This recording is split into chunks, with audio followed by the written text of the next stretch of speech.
대전에 가면 성심당이라는 빵집이 있습니다.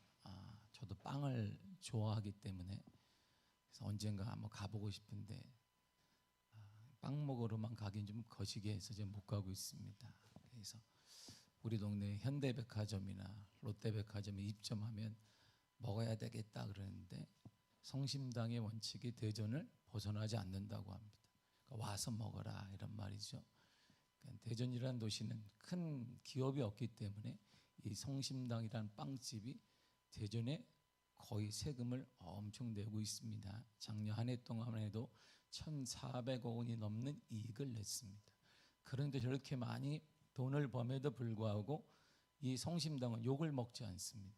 그 이유가 뭐냐면 성심당 이 빵집으로 인해 주변 빵집이 다 망할 것 같은데 망하지 않아요. 직원들이 엄청 많겠죠. 직원들의 간식을 자신들의 빵이 아니라 주변에 있는 빵집에서 배달을 해 먹습니다. 이익금을 나눠야 된다는 취지 때문에 비싼 샌드위치를 140개, 150개 전화를 해서 이들이 주문을 매일 받아서 직원들이 먹어요. 그래서 주변에 있는 빵집도 살고, 그러니까 이 성심당이란 기업은 남들이 보면 독과점이다, 돈을 저렇게 많이 번다, 욕을 먹지 않는 이유가 나누고 베풀기 때문이죠. 돈이 많은 사람이 우리 주변에도 있습니다. 단지 그 사람을 뭐라고 하냐면 돈 많은 사람, 존경하는 사람이 아니다 이런 말이죠. 존경하는 것과 존경을 받는 것과 돈이 많은 것은 전혀 다른 문제입니다. 돈이 많아서 취한 사람도 많습니다. 돈이 있기 때문에 집안 싸움 하는 사람 많습니다. 우리는 집안 싸움 할 게 없잖아요. 할렐루야. 우리 교회는 분열이 일어날 게 없어요. 모이면 제가 성교회를 가져가고 모이면 제가 그걸 못 보고 막 외부로 막 이렇게 섬기기 때문에 우리 교회는 여러분 참 그냥 툭툭 떨어서 먼지밖에 안 납니다. 저 개인적으로도 우리 집에 우리 아버지가 준 게 아무도 없으니까 괜찮습니다. 이처럼 돈이 많은 사람 여러분 주변에도 있고 우리 중에도 나 모르는 새 있는지 모르겠습니다. 그런데 역량이 있거나 존경받는 것과는 전혀 다른 문제입니다. 한 번밖에 없는 우리 인생을 사는데 존경받으며 나누며 살 것인지 혼자 꿍 웅크리다가 삶을 마감할 것인지는 우리도 불행할 뿐만 아니라 우리 다음 세대가 보는 우리 부모도 그 다음에 보는 우리 부모도 또 자녀들도 그 다음에 하나님이 보시기에도 전혀 다른 인생일 수밖에 없습니다. 최고의 자리에 오르는 것이 인생의 목표인 사람이 있습니다. 그 자리에 오르게 되면 가장 행복한 것 같습니다. 멋있는 인생이 펼쳐질 줄 알아서 어릴 때부터 모든 힘을 다하게 됩니다. 저도 제 아버지가 저에게 원했던 게 뭐냐면 개척교회만 하시다가 돌아가셨기 때문에 준호야 너는 꼭 박사를 땄으면 좋겠다. 아빠의 한이다. 그래서 제가 박사학위를 땄어요, 미국에서. 그런데 제 학위증이 어디 있는지 몰라요. 어디 붙어 있는지 모르겠습니다. 제 서재에는 딱 패가 3개밖에 없습니다. 제가 목사 임직패 26년 전에 받았던 목사 임직패 오래돼서 막 녹슨 거 하나, 그다음에 미아교회 위임 목사패 그 제가 노회장 비냈다고 하나 중 이 3개밖에 없어요. 나머지는 제가 받아오지도 않고 나 꼭 주려고 할 때는 종이로 달라 그래요. 이렇게 종이는 찍기도 좋고 버리기도 좋으니까 펜은 버릴 때 돈 드니까 주지 말라고 제가 얘기를 하거든요. 그러면 그거 갖고 뭐 했느냐? 제가 박사학위를 땄는데 그 학위증을 걔도 안 물어가요. 내가 박사 그렇다고 머리에 써놓고 이마에 써놓고 다닐 수는 없잖아요. 미국에서 박사학위 땄음 이렇게. 그럼 이거다 써놓고 다니고 식당 갈 때마다 박사학위자 이렇게 그럴 수 없잖아요. 제게는 목회를 하는 데 있어서 교회를 저는 섬기고 성도들을 섬기기 위해서 공부를 한 거니까 그게 저에겐 끝이에요. 특별한 메리트는 없습니다. 많은 사람들이 자리에 오르게 되면 가장 행복할 것이라 생각해요. 인생이 멋있게 펼쳐질 줄 알고 어릴 때부터 온 힘을 다하고 온 시간과 모든 걸 투자하게 됩니다. 그런데요, 사회에 딱 나가거나 좀 더 큰 물에 가니까 나보다 능력이 많은 사람이 많은 거예요. 나보다 더 배경이 좋은 부모 찬스를 가진 사람들이 어렵지 않게 발견하게 되는 것입니다. 결국 내가 꿈꿨던 최정상의 자리는 내 것이 아니라고 실감하게 될 때, 체험하게 될 때 사람은 좌절을 맛보게 됩니다. 깊어지면 우울증에 빠지게 되고 거기서 헤어나지 못하면 남은 생애 동안 불행하게 살게 됩니다. 사회적인 부적응자가 그래서 나오게 되는 것입니다. 돈이 최고인 줄 알고 살아가는 사람도 있습니다. 돈만 있으면 행복도 지고 사람도 살 수 있고 사랑도 살 수 있다는 개념으로 아끼고 때로는 굶어가며 돈을 모읍니다. 근데 내가 그렇게 열심히 모은 돈이 소위 부모로부터 재산을 받거나 기업을 물려받은 사람들에 비하면 하찮다는 것을 알게 돼요. 그리고 돈에 집중하면 집중할수록 사랑하는 사람들이 하나씩 떠나가는 걸 보게 됩니다. 그래서 결국에는 누가 남느냐? 나와 내 자녀들만 남아요. 그는 결국 일반 사람보다 돈이 많은 사람이에요. 그러나 존경받지 못하는 사람이에요. 존경받지 못하는 부모를 보는 자녀들의 삶도 그다지 썩 나을 것은 없습니다. 그리고 더욱 돈에 애착을 갖게 되면 사랑하는 사람도 떠나게 되고 건강도 잃어버리게 됩니다. 바로 이때 사람들의 인생의 좌절을 맛보게 됩니다. 이상하잖아요? 그래서 이제 돈이 많아졌는데 실패한 인생을 살았다고 고백하는 사람들이 우리 주위엔 적지 않습니다.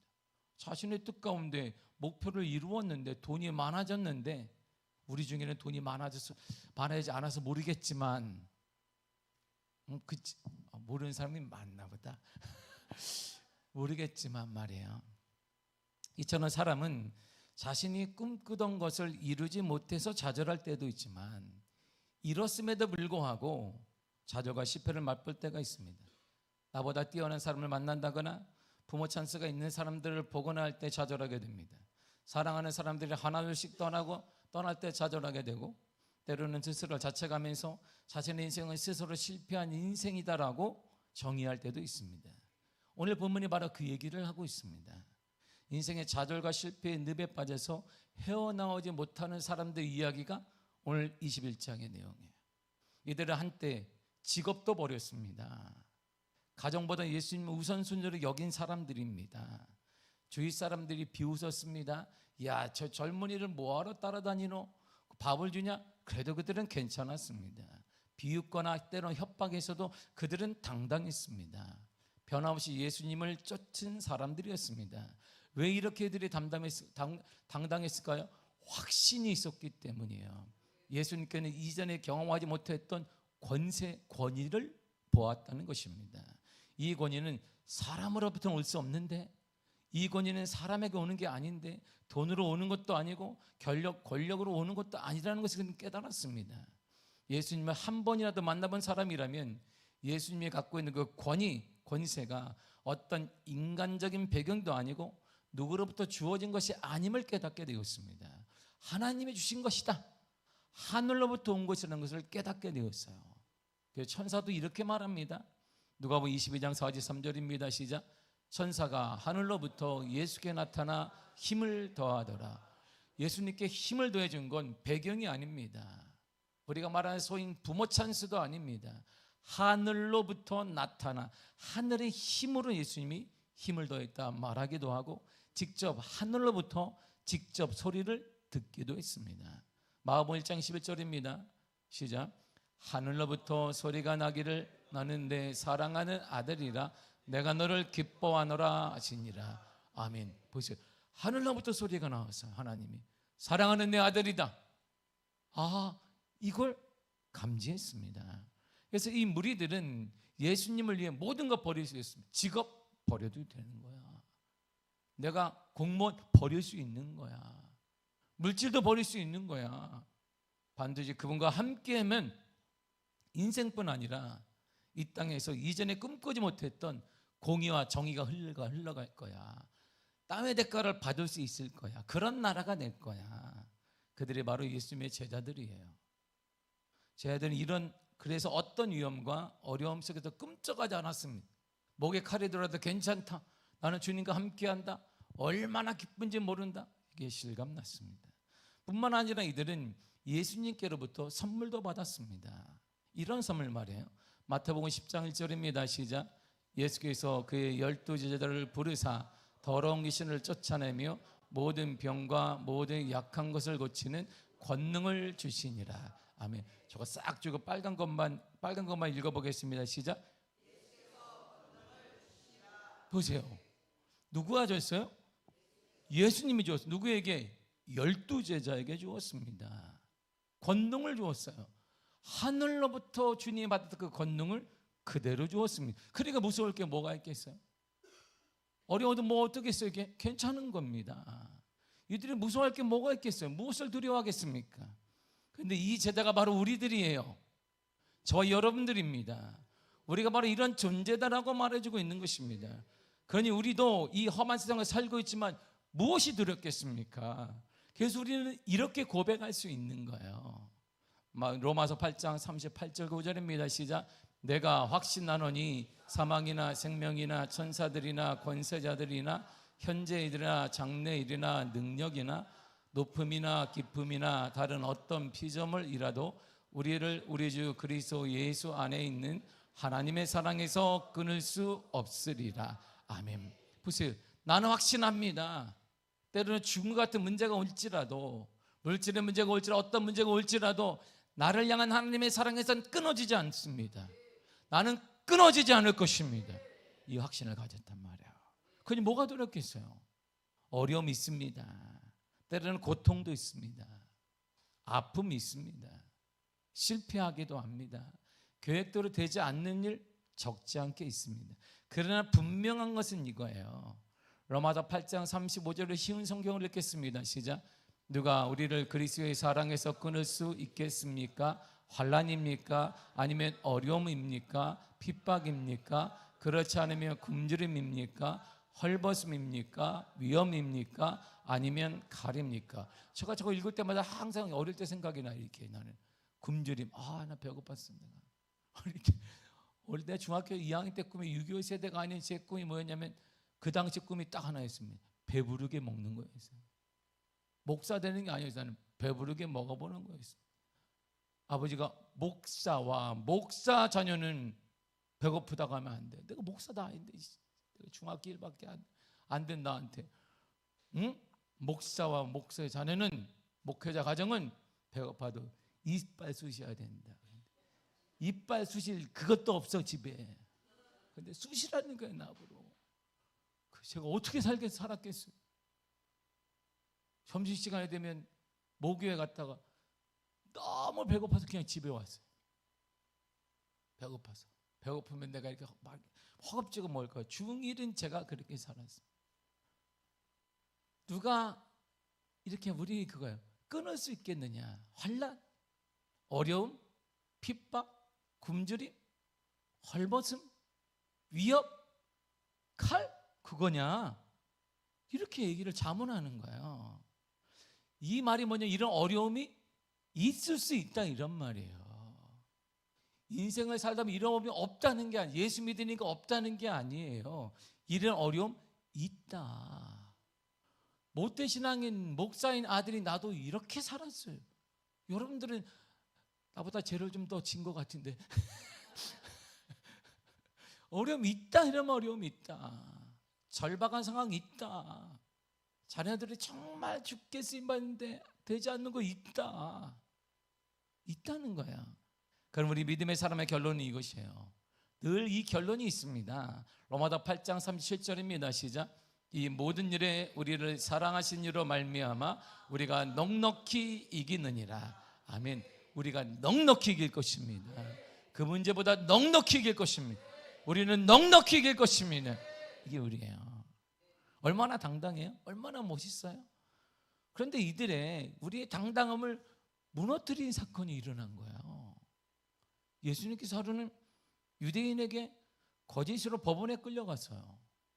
그러더니 빌라도가 십자가 처형, 이런 무서운 형벌을 언도했습니다. 그 십자가 처형이라면 이게 쉬운 게 아니에요. 로마인들 가장 극악한 사람에게 주는 게 십자가 처형인데 예수님은 십자가 처형이라고 빌라도가 쾅쾅쾅 때렸어요. 그러나 제자들은 절망하지 않았어요. 왜? 예수님이라면, 내가 아는 예수님이라면 이렇게 끝나지 않을 거야. 다른 방법이 있을 거야. 예수님께는 비법이 있을 거야. 그런데요, nothing happened. 아무것도 일어나지 않았습니다. 예수님 빌라도의 십자가 처형이라는 판결에 따라 그대로 십자가에서 죽으셨습니다. 뭔가 역전되고 일어나야 되는데 제자들은 기대했습니다. 이야, 우리 주님이라면 이제 끝나지 않을 것이다. 그들의 빌라도가 아무 말해도 끝나지 않아. 주님은 정말 다시 일어나. 그런데 아무것도 일어나지 않았네. 십자가에 죽으셨어요. 이때 제자들이 어떻게 해야 돼요? 지금까지 제자들은 모든 걸 드렸습니다. 직업도 버렸습니다. 자신의 인생과 삶을 예수님의 것이라고 고백했습니다. 예수님의 것이라고 고백했는데 고백의 대상이 죽어버렸어요. 그럼 어떻게 되는 거야? 자기는 그분이 바로 내 눈앞에서, 내가 보는 눈앞에서 힘없이 침뱉음 받고 찢기고 맞고 죽었단 말이에요.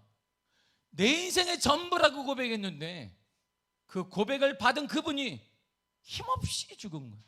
처참하게 죽었습니다. 제자들이 할 수 있는 일이 무엇이 있을까요?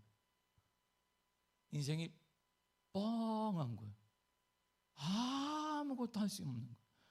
삶의 의미가 사라졌습니다. 지금까지 사람들의 조롱, 협박 앞에서 당당했습니다. 이제 그들에게 뭐라고 말해요? 자신을 조롱했던 무리들의 얼굴도 떠오르고 이제는 조롱을 넘은 미친 사람 취급받을 것이 뻔한 상황이 전개될 것입니다. 그렇다고 죽은 예수님에게 뭐라 말할 수도 없고 죽었으니 이제 끝난 것이고, 예수님이 살아계실 땐 두려운 폭풍이 막 몰아칠 때 주님이 잠잠하라 그러면 폭풍이 잔잔해졌습니다. 죽은 나사로가 살아났습니다. 베드로의 장모의 열병이 치유되었습니다. 제자들의 가정과 인생과 모든 걸 주님이 넉넉히 채워주었습니다. 그런데 어떻게 된 거야? 이제 우리는 이들의 선택은 하나밖에 없습니다. 뭘 선택하겠어요? 목구멍이 포도청이라고. 먹고는 살아야 되니까. 직업이 그러니까 뻔한 것이니까 고향으로 돌아가는. 그래서 성경에 나오지 않는데 계속 궁금한 게 있어요. 하느나라 마태한테 물어보려고 그래요. 왜냐하면 베드로는 고향에서 고기 잡으면 되거든요. 마태는 세리장인데 공무원, 세금 공무원인데 돌아가서 안 받았을 때 뭘 했을까 궁금한 게 내가 있어요. 나만 궁금한가? 그래서 꼭 하늘나라 가면 마태한테 물어보려고 그래요. 그 기간에 뭐 했어요? 물론 마태는 인도까지 가서 복음을 전하다가 껍데가 벗겨져 그는 순교했습니다. 그래서 우리나라보다 인도 복음화가 몇백 년 앞섭니다. 왜? 마태가 가서 복음을 전했어요. 근데 궁금하잖아요. 그 기간 동안에 마태가 뭐 했을까? 베드로는 고기 잡으러 가면 됐고 다 됐는데 마태는 세금 공무원인데 이거 받아줄 일은 없고 뭘 했지? 궁금한 게 있는데 성경이 답을 안 하니까 직접 마태를 만나보는 걸로 결론을 맺었어요. 고향으로 돌아가는 거예요. 직업이 이거밖에 없는데 어떻게 하겠어요? 먹고는 살아야 할 이들은 달리 선택할 것이 없습니다. 고향에 가면 온갖 조롱과 핍박과 소외당함을 알지만 할 수 있는 것이 아무것도 없는 거예요. 유대인들의 눈엔 잘못된 신앙을 가진 자로 비춰졌고 결국에는 잘못된 신앙을 가진 자의 끝을 보라면 놀려대는 사람이 동네에 가득할 것입니다. 또한 제자들이 예수님을 쫓고 있을 시간에 나름 돈도 모으고 아이돌 교육도 시키며 살았던 고향민들의 눈에 그들은 헛된 망상을 쫓는 부질없는 사람들, 잘못된 사람들로 인식됐을 거예요. 이젠 예수님을 따랐다는 신앙의 이유 때문에 바보 취급을 받거나 세상 일에서도 불이익을 당할 것입니다. 그럼에도 어느 곳에 어느 누구에도 그들이 어떻게 항변을 하겠어요? 부당함을 호소할 데가 없는 거예요. 제자들도 알기 때문에 당연한 것으로 받아들이고 숨만 쉬며 사는 거예요. 그냥 숨만 쉬면서 이제는 왜 살아야 되는지에 대한 물음도 없이 살아야 했습니다. 이처럼 제자들은 모든 소망을 잃어버렸어요. 주님 때문에 내가 3년 동안 버렸던 거, 가정도 또는 내 재산도 직업도 다 버리고 나는 주님의 것이라고 고백했는데 그 분이 돌아가셨네. 그런데 여인들로부터 낯선 소리가 들리는 거예요.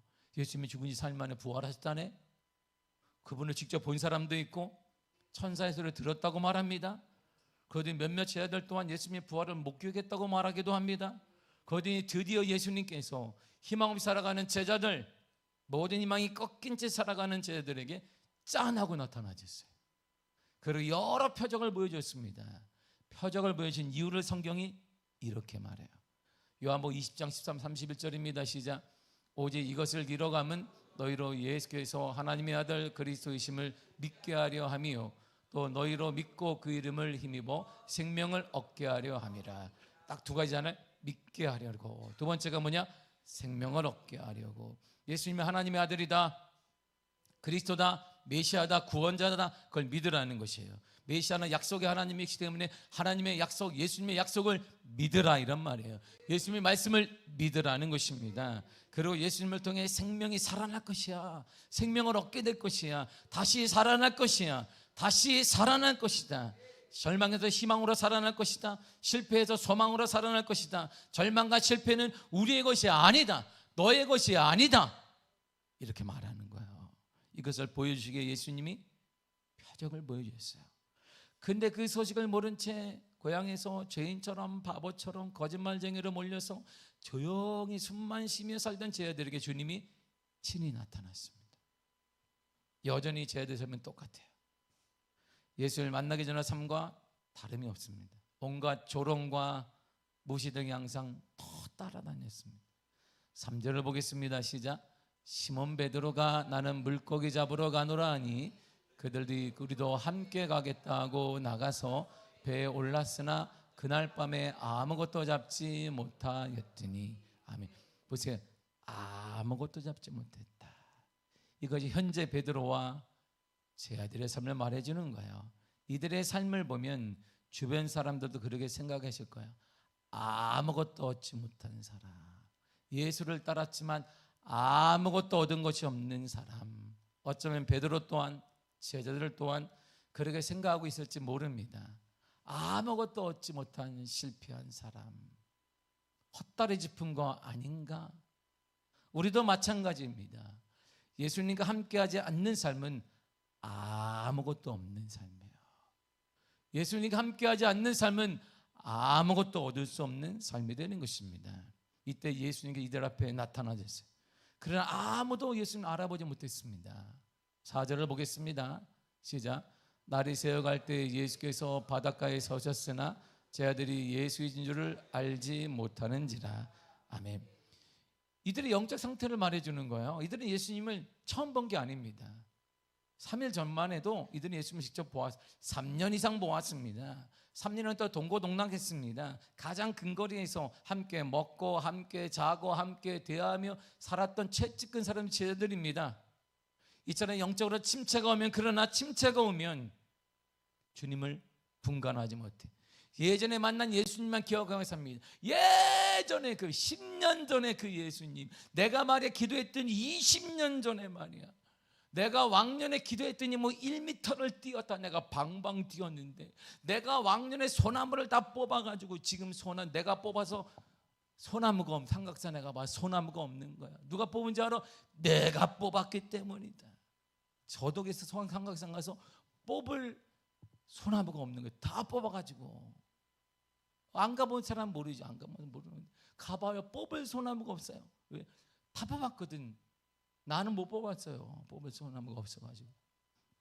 맨날 그 얘기하는, 예전에 그랬는데, 예전에. 그러나 예수님은 바로 지금 여기에 계신 거예요. 예수님의 과거 분이 아니라 지금 여기 계신 분이십니다. 근데 그걸 모르는 거예요. 과거에 화려했던 것, 과거에 그랬다, 그런 얘기가 아니라 지금 나와 함께 하시고, 지금 여러분의 가정과 함께 하시고, 지금 여러분의 자녀와 함께 하시고, 지금 우리 교회와 함께 하시는 거예요.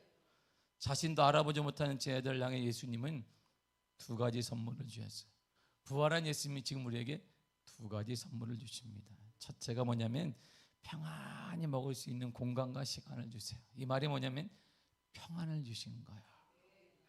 먹을 것이, 밤새 일했는데 먹을 것이 하나도 없어요. 뭐 그렇다고 지금 뭐 맥도날드에 주문하는 것도 아니고 동네 나가자니 저기 이단자가 왔다, 저거 바보 같은 사람이 왔다, 인생 헛되게 산 사람에다 손가락질 받으니까 그냥 자급자족만 하는데 한 마리도 못 잡았습니다. 한 마리 물고기 잡지 못했어요. 이들의 인생과 같아요.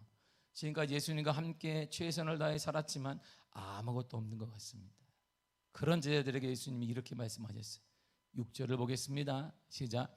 이르시되 그물을 배 오른편에 던지라 그리하면 잡으리라 하시니 이에 던졌더니 물고기가 많아 그물을 들 수 없더라. 아멘. 이처럼 부활하신 예수님은 제자들에게 풍요를 주십니다. 아무것도 없는 무에서 유를 만들어 주십니다. 우리 가정에 아무것도 없는데, 소망이 없는 것 같은데 하나님이 소망을 주십니다. 길을 열어주십니다. 자녀들의 길이 열어주십니다. 막혔던 문이 열리게 되는 것입니다. 막혔던 사업의 문이 열리게 되는 거예요. 예수님과 함께하면 풍성해지는 거예요. 넉넉해지는 거예요. 넉넉한 삶을 주십니다. 물고기가 많았다 그랬어요. 그리고 다시 이렇게 말씀하셨습니다. 12절을 보겠습니다. 시작. 예수께서 이르시되 와서 조반을 먹으라. 얘들아 일로 와라. 아침 먹자. 블랙퍼스트 먹자 그랬어요.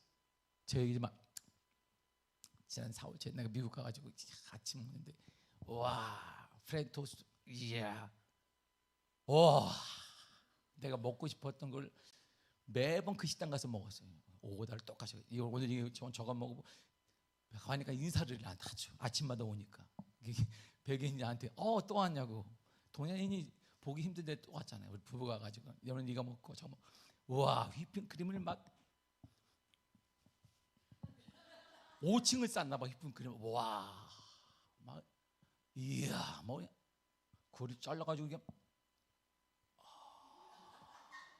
지금도 막 이야 한국은 그런 프렌토스가 두께가 말이야 뭐 이만해 두께가 말이야. 주님이 아침 먹자 그런 거예요. 아침을 먹자 그러잖아요. 이리 와라 함께 아침 식사하자. 도대체 얼마 만에 먹는 거예요?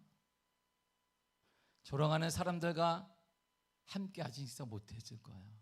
늘 혼자 그늘진 곳에서 도망자처럼 그들 아침 식사 먹었어요. 무시하는 사람들과 식사 같이 한다 체할 거예요. 지금까지 그리고 스승을 버렸다는 죄책감, 끝까지 주님을 사랑하지 못했다는 그 자책과 비겁함과 무능함에 우울하게 살았습니다.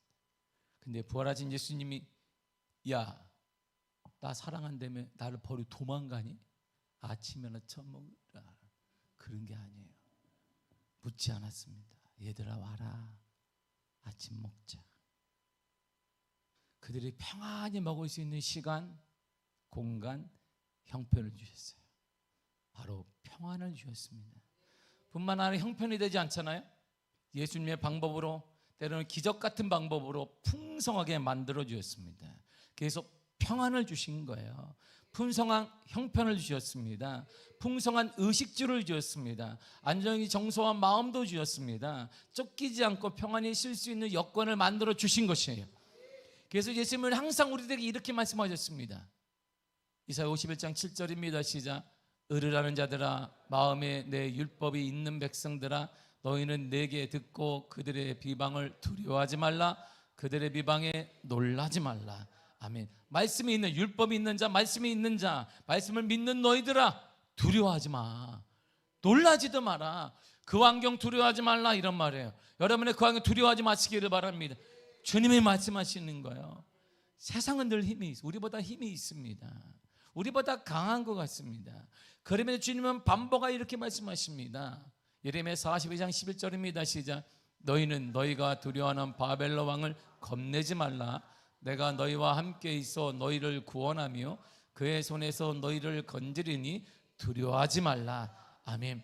세상에 힘 있는 자가 많다. 그래 맞다. 너보다 힘 있는 자 많고 돈 많은 사람도 많고 권력 있는 사람 많고 높은 사람도 많고 가진 자 많다. 그러나 주님이 겁내지 마라. 그런 거 겁내지 말고 두려워하지 말아라. 왜? 주님이 우리를 그들의 손에서 건져주실 것입니다. 여러분의 사업체를 건져주실 것입니다. 우리 자녀를 건져주실 것입니다. 우리 교회를 건져주실 거예요. 그리고 예수님이 우리를 향해 이렇게 말씀하셨어요. 누가복음 12장 4절을 보겠습니다. 시작. 내가 내 친구 너희에게 말하노니 몸을 죽이고 그 외에는 능히 더 못하는 자들을 두려워하지 말라. 누구라고 하냐면 내 친구 너, 이런 거예요. 주님 우리랑 이렇게 말해요. 내 친구 너, 내 친구 규너야, 두려워하지 마라. 세상에 어렵다 해도 두려워하지 마라.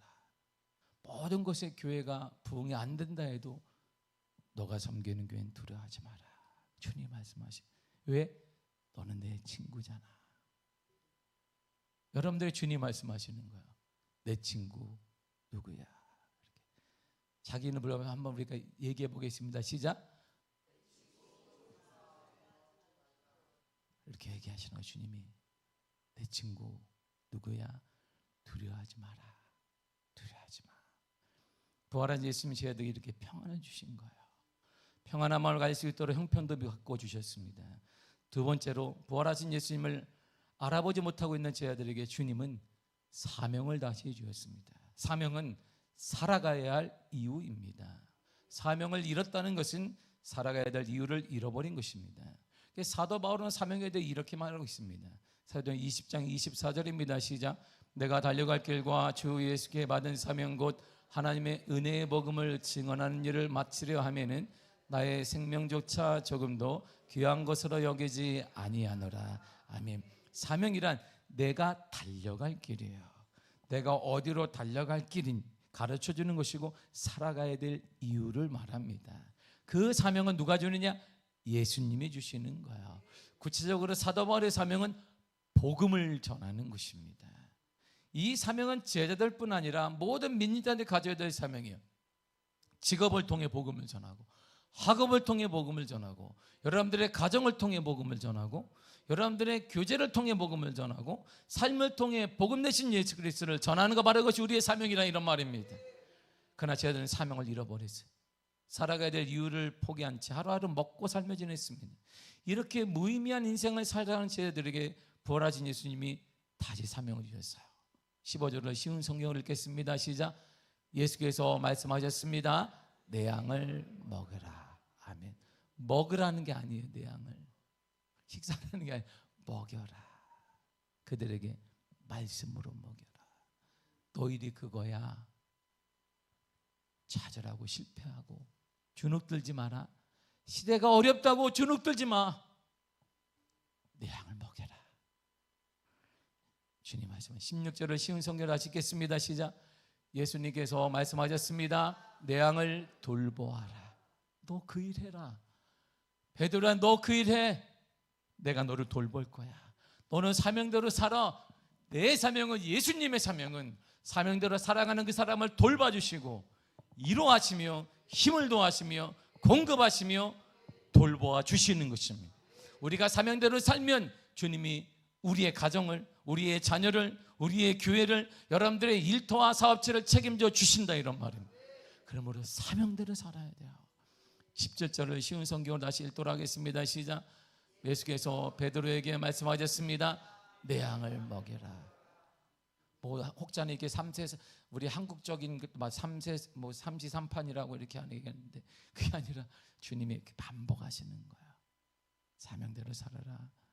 너의 짓눌림, 나를 배반했다는 거, 사람들로부터 질타, 괜찮아. 다 괜찮다. 사명의 길을 가라. 나머지는 내가 해결해 줄 거야. 그런 거예요. 이처럼 예수님의 부활은 저희들에게 희망을 의미합니다. 단순히 신앙을 위한 희망이 아닙니다. 신앙의 희망뿐 아니라 삶 자체에 대한 희망을 말합니다. 가정의 희망을 말하고, 일터의 희망을 말하며, 부부의 희망을 말하며, 더 나아가 이제는 신앙인들이 모여있는 교회의 희망을 말하는 것입니다. 부활하신 예수님께서 약속하신 참된 희망을 보십시오. 부활하신 예수님이 이렇게 참된 희망을 선포하셨습니다. 마태복음 28장 20절입니다. 시작. 내가 세상 끝날까지 너희와 항상 함께 있으리라 하시니라. 아멘. 주님이 함께 하십니다. 주님이 지금도 함께, 어려움 당한 여러분들과 함께, 여러분의 자녀와 함께 주님이 하십니다. 길을 열어주실 것입니다. 길이 열리게 될 것입니다. 그래서 부활은 희망인 거예요. 부활한 예수님이 지금 여러분과 함께 계십니다. 여러분의 가정에 계신 부활하신 예수님으로 인해 가정은 희망으로 바뀔 것입니다. 여러분 일터에 계신 부활하신 예수님으로 인해 여러분의 일터는 희망으로 바뀔 것입니다. 변화될 것입니다. 우리 미아교회에 계신 부활하신 예수님으로 인해 우리 미아교회는 희망으로 가득 찰 것입니다. 희년의 원년을 맞이하게 될 것입니다. 희년의 축복이 임하게 될 것입니다. 우리 자녀와 함께 계신 부활하신 예수님으로 인해 우리 자녀들의 길은 열릴 것입니다. 두려워하지 마십시오. 겁내지도 마십시오. 부활하신 주님 여러분과 함께 하십니다. 부활하신 예수님 여러분을 돌봐주실 것입니다.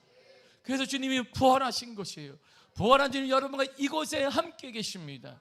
그 은혜가 여러분의 삶을 지배하기를 바라고 그 희망으로 살아가 승리하시기를 바랍니다. 우리 가정은 승리할 것입니다. 여러분의 가정 주님이 보호해 주실 것입니다. 우리 자녀들이 매일 주님이 책임져 주실 것입니다. 두려워하지 마세요. 염려하지 말고 부활하신 예수님을 통해 우리의 앞날이 주의 은혜로 가득할 것입니다. 그 은혜가 넘쳐나기를 축복합니다. 기도하겠습니다.